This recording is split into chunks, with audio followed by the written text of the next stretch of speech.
Nicole went through, I think, one of the hardest experiences a human being can go through. Her mother, Jacqueline, was shot one night at 81 years old at home.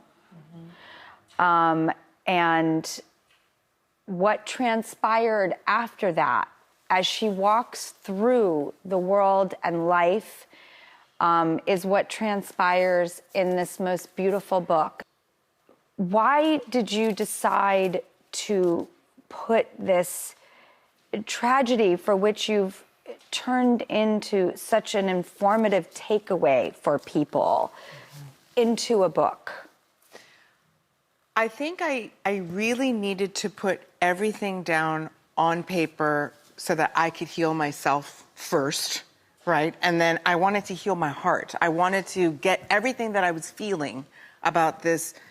I wanted to get everything out, the anger, the frustration, the sadness, the confusion. I was like, what is going on? I mean, I get a call from my husband, Ted, who says, honey, you have to get up. Your mom's been shot. Get to the hospital. But I know nothing. I don't know there's a home invasion. I don't know what happened. I don't know anything. I don't know if she's shot in the hand. I don't know anything.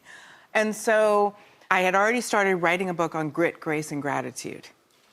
And I was in a couple of drafts. And then after this tragedy happened, I was just, in fetal position all the time. And my father said, you have to write it. I go, but I'm writing a book on grit, grace, and gratitude. What am I grateful about? He goes, everything. We're grateful about Jackie.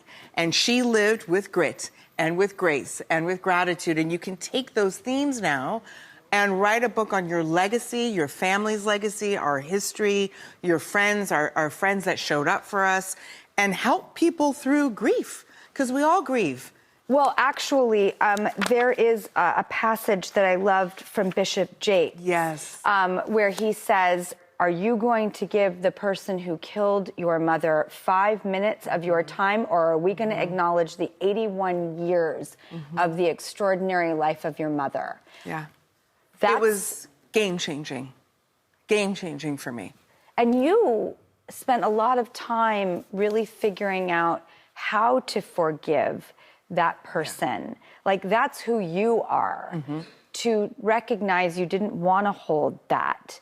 No, I didn't want to hold any anger, frustration, sadness, confusion, because I can't honor my mom and live a full life while hating somebody. And so I'm thinking, I'm not giving you my life. I'm not giving you my energy. I'm not giving you my soul. I'm not giving you who I am. You don't get to take me away too. And I thought, I am going to live the best life that I can, because the best way for me to honor my mom's soul and to honor her legacy is to live a life. I owe her a life. And the one thing I can control is my energy, my reaction to people, to circumstances. I can't control every circumstance, but I can control how I respond to it, how I react to it.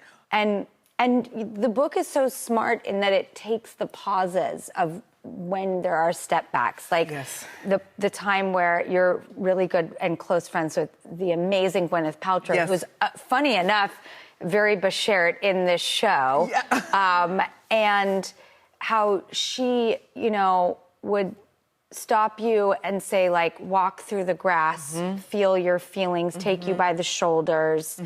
I mean, she did that, I think, an hour after I got home from the hospital. She came over to the house and she looked at me and she said, as a really good friend would, you're not in your body. So I need you to come outside. We're going to take off our shoes and we're going to walk on the grass and we're going to feel the earth. And then I'm going to ask you, do you understand that your mom was just killed? Can you look at me? Because I was literally out of my body. I mean, I was so in shock, and I never had felt that type of shock before. And then she was there the whole time. I mean, then she developed a great relationship with my dad, and it's so sweet. I know, and made Cobb salads. I mean, she cooked for him all the time, and it was a new beginning, because that's what I told my father. I said, I don't know how we're walking through this. You're almost 91 years old. So all I know is we're going to begin again. And that's what we're going to do. Clarence Avant is someone who was a true pioneer. That's me with him. We were actually at the Rock and Roll Hall of Fame. Not a month before this occurred, and he was receiving a Lifetime Achievement Award. And your father is, personally responsible for launching the careers of extraordinary musicians, then went into sports, Muhammad Ali, Bill Withers. Like your father, your family is an extraordinary family. And we met when we were kids.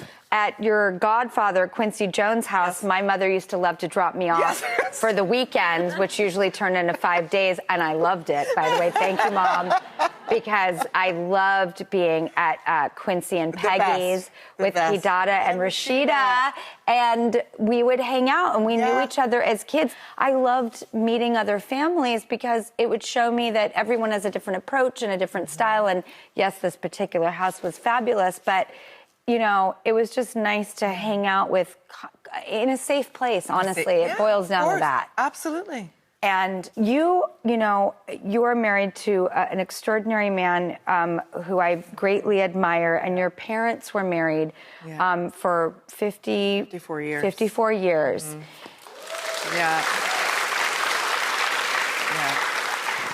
Ted lost his parent also, right? 12 days before my mom. How did you and Ted move through this as a couple?